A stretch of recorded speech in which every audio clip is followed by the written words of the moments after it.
RTO एएमव्हीआय promotion कसे होते, किती वर्षांनी प्रमोशन होते आणि प्रमोशनच्या प्रत्येक स्टेपला आपला पगार कितीने वाढतो याच्याविषयी माहिती देणारा हा संपूर्ण व्हिडिओ असणार आहे.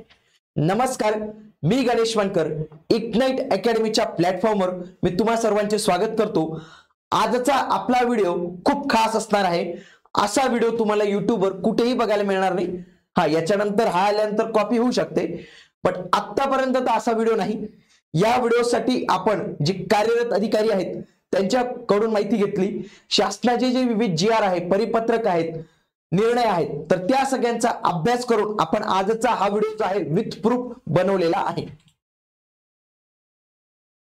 बघा, नुकतंच 30 जून 2025 रोजी एक महाराष्ट्र शासनाचं परिपत्रक आलं होतं. बघा, गृह विभाग, परिवहन यांच्याकडून याच्यामध्ये जे काही सहाय्यक मोटार वाहन निरीक्षक होते तर यांना MVI म्हणजेच मोटार वाहन निरीक्षक या पदावरील प्रमोशनसाठी हे परिपत्रक जे आहे तर ते जाहीर करण्यात आलेलं होतं. पुढे आरटीओ एएमव्हीआयच्या प्रिलिम साठीची आपण आपली लाईव्ह बॅच महाराष्ट्रातील सर्वोत्तम फॅकल्टी सोबत स्टार्ट केलेली. त्यासोबतच याची मेनची रेकॉर्डेड बॅच पण आहे की ज्या बॅचच्या माध्यमातून 2020-2017 या दोन्ही वेळी महाराष्ट्रातून सर्वात जास्त निवड जी आहे आपण दिलेली होती. प्रिलिम आणि मेनच्या या दोन्ही सेपरेट बॅचेस पण अवेलेबल आहेत आणि कॉम्बो बॅच पण अवेलेबल आहे आपल्या इग्नाइट अकॅडमीच्या प्लॅटफॉर्मवर.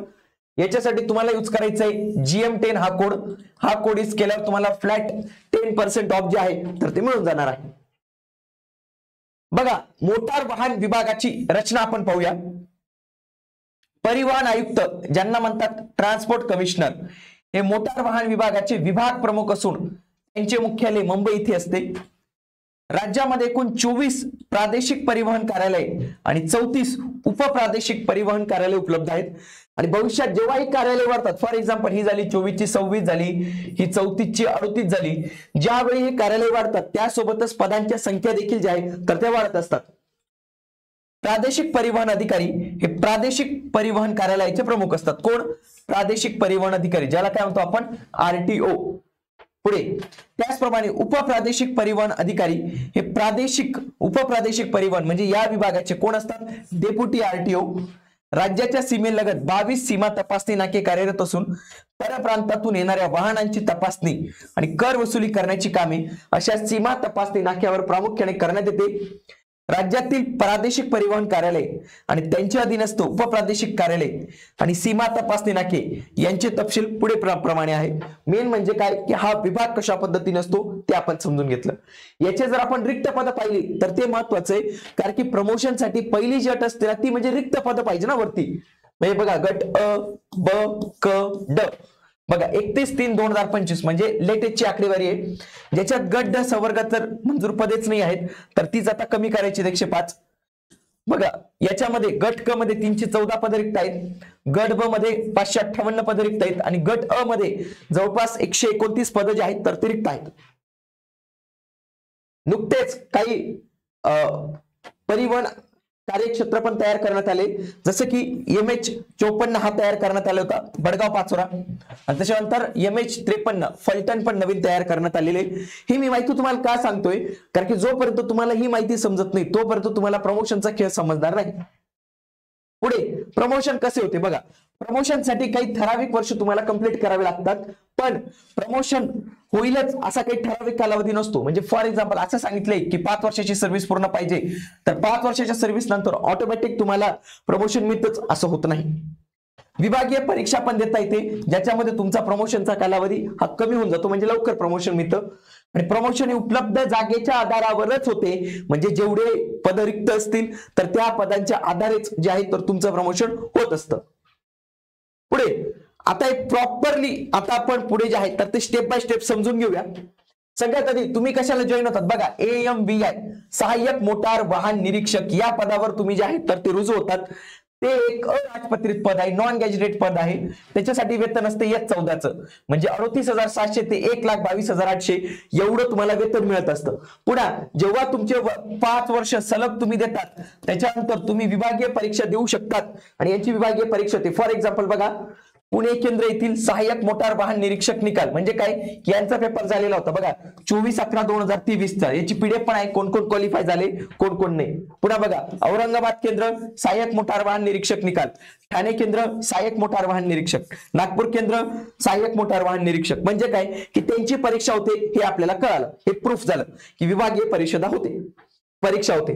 त्याच्यानंतर तुमची विभागीय परीक्षा 5 वर्ष जेव्हा कंप्लीट होतात त्याच्यानंतर विभागीय परीक्षा होते. विभागीय परीक्षा झाल्यानंतर तुम्हाला MVI म्हणजेच काय मोटार वाहन निरीक्षक या पदावर पदोन्नती देण्यात येते, प्रमोशन देण्यात येते. जर तुम्ही बाकीचे राज्य पाहिले जसं गुजरात असेल, बिहार असेल, झारखंड असेल, त्याच्यानंतर मध्य प्रदेश असेल, तर या राज्यांमध्ये डायरेक्टली MVI या पदाची भरती केली जाते. तिथं AMVI हे पद नाही. AMVI हे पद खास करून महाराष्ट्रामध्ये आहे आणि बाकीच्या काही अन्य राज्यांमध्ये आहे. तर तिथं MVI पदाची डायरेक्ट रिक्रुटमेंट होते. महाराष्ट्रात MVI साठी कुठलीही एक्झाम नाही, हे पद पूर्णतः प्रमोशनने जे आहे ते भरले जाते. त्याच्यानंतर जेव्हा तुम्ही MVI वर जातात तेव्हा तुमची सॅलरी S16 होऊन जाते डायरेक्टली. पण सॅलरी जरी S16 झाली तरी तुम्ही अराजपत्रित अधिकारी असतात, नॉन गॅजेटेड अधिकारी असतात. तुमची वेतन श्रेणी होते 44,900 ते 1,42,400 होते. त्याच्यानंतर जर तुम्ही विभागीय परीक्षा पास नाही झाला तर तुमचं प्रमोशन नाही होणार का? तर असं काही नाही. तुम्हाला 10 वर्ष आश्वासित प्रगती योजनेअंतर्गत तुम्हाला MVI पदावर पदोन्नती जी आहे तर ती मिळू शकते. मग काय होतं, सहाय्यक मोटार वाहन निरीक्षकचे जेव्हा तुम्ही 10 वर्ष कंप्लीट करतात ना तर तुम्हाला या पदावर प्रमोशन मिळू शकतं. पण जर समजा तिथे जागा शिल्लक नसतील किंवा जिथे जागा कमी असतील तर त्यावेळी तुम्हाला प्रमोशन नाही भेटलं तरी तुम्ही MVI वरच राहतात, पण तुमची सॅलरी ही मिळते. कोणती मिळते? S16 ची मिळते. त्याला म्हणतात आश्वासित प्रगती योजना.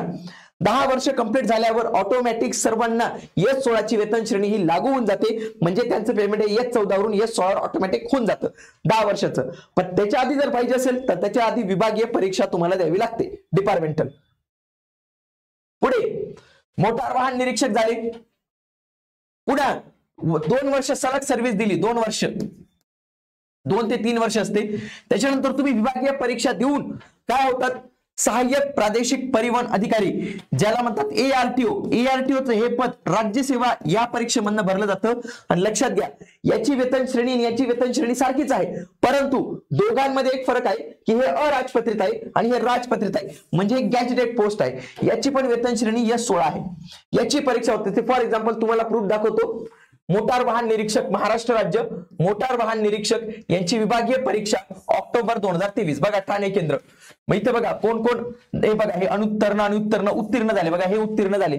म्हणजे इथं लगेच ज्यांना ARTO या पदावर जे आहे तर ते प्रमोशन देण्यात येईल.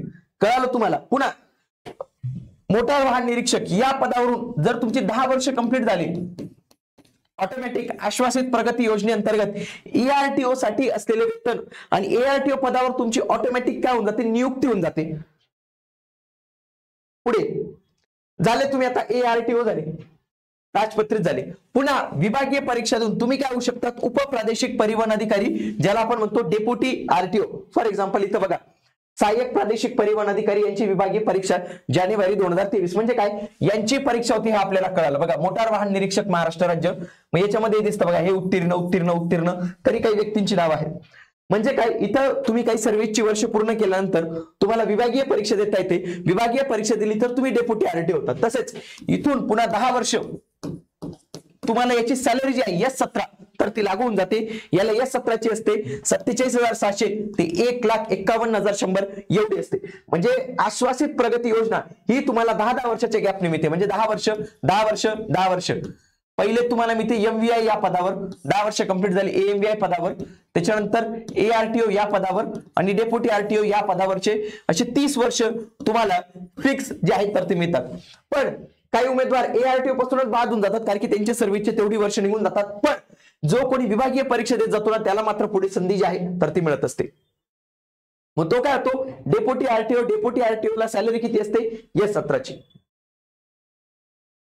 पुढे डेप्युटी RTO वरून तुम्ही RTO पण होऊ शकतात. पण त्याच्यासाठी काय पाहिजे, तुम्ही विभागीय परीक्षा सलग पास होत आले पाहिजे, तेवढं वॅकन्सी पाहिजे आणि त्यावेळी तुम्ही जातात S23 ला. त्याच्यानंतर होते 67,700 ते 2,08,700 एवढं तुमचं वेतन जे आहे तर ते असतं. पुन्हा RTO वरून पण काही प्रमोशन आहेत पण शक्यतोवर RTO ला स्टॉप होऊन जातात, पुढे तेवढं कोणी जातच नाही. काय होतं, इथं मी जेवढे वर्ष सांगितले ना तेवढे वर्ष काय कंटिन्युअस प्रमोशन होत राहतं असं नसतं.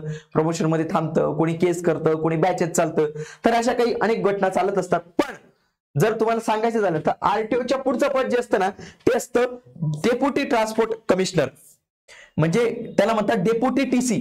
त्याच्यानंतर जॉईंट टीसी, ऍडिशनल टीसी आणि ट्रान्सपोर्ट कमिशनर. हे ट्रान्सपोर्ट कमिशनर हे IAS लेवलचं पद असतं. इथं मात्र राज्यसेवेतून कोणत्याही कर्मचारीला जे आहे तर ते भरता येत नाही. पण तुम्ही म्हणाल म्हणजे हे प्रूफ तर तुम्हाला दाखवतं, पण ट्रान्सपोर्ट कमिशनर होता येते का असा जर प्रश्न विचारला, IAS फक्त IAS होऊ शकतो, बाकीचे होता येत का? होता येतं.